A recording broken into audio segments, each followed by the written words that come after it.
কোটা আন্দোলন কেন্দ্র করে সহিংসতা ও প্রাণহানির সুষ্ঠু বিচারে শক্তিশালী বিভাগীয় কমিটি গঠন করা হয়েছে। এই ঘটনায় যথাযথ তদন্তে আন্তর্জাতিক সংস্থা এবং জাতিসংঘের সহযোগিতা নেওয়া হবে বলে জানিয়েছেন প্রধানমন্ত্রী শেখ হাসিনা। বুধবার জাতীয় মৎস্য সপ্তাহের উদ্বোধনী অনুষ্ঠানে হতাহতের ঘটনা উল্লেখ করে সরকার প্রধান বলেন, ধ্বংস হওয়া স্থাপনা আবারও নির্মাণ করা যাবে, কিন্তু যে প্রাণগুলো ঝরে গেছে তার ফিরে আসবে না।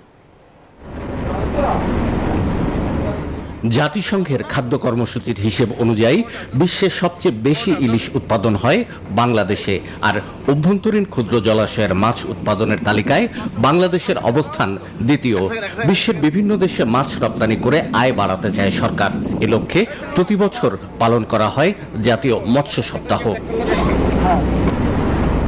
এবারের মৎস্য সপ্তাহের উদ্বোধনী অনুষ্ঠানে প্রধানমন্ত্রীর বক্তব্যে গুরুত্ব পেল সাম্প্রতিক কোটা সংস্কার আন্দোলনে সহিংসতা প্রসঙ্গ।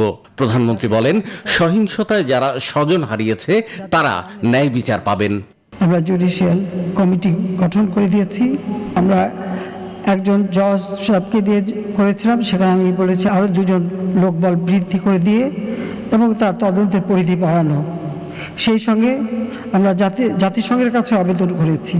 আন্তর্জাতিকভাবে বিভিন্ন সংস্থা আছে, বিশেষ করে বিদেশি, তাদের কাছে আমরা সহযোগিতা চাই যে এই ঘটনার যথাযথ সুষ্ঠু তদন্ত এবং যারা এর সঙ্গে দোষী তাদের সাজার ব্যবস্থা। সরকার ছাত্রদের দাবি মেনে নেয়ার পরও কেন আন্দোলনের নামে এমন ধ্বংসযজ্ঞ, এমন প্রশ্ন রাখেন শেখ হাসিনা। কেন এই রক্ত ঝরা? আজকে যাদের আমরা হারিয়েছি, আমি তাদের আত্মার মাগফিরাত কামনা করি। আর যারা আপনজন হারিয়েছে তাদের প্রতি আমার সহমর্মিতা জানাই।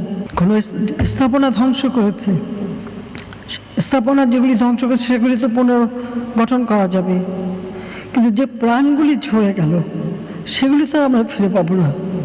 এই ধ্বংসাত্মক কার্যকলাপগুলি দেশের অর্জনকে নষ্ট করা, আন্তর্জাতিকভাবে বাংলাদেশের ভাবমূর্তি নষ্ট করা।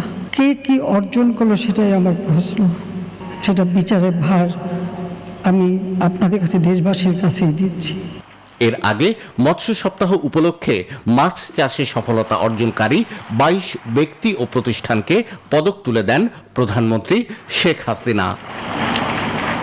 শাহ আলী জয়, নিউজ 24, ঢাকা।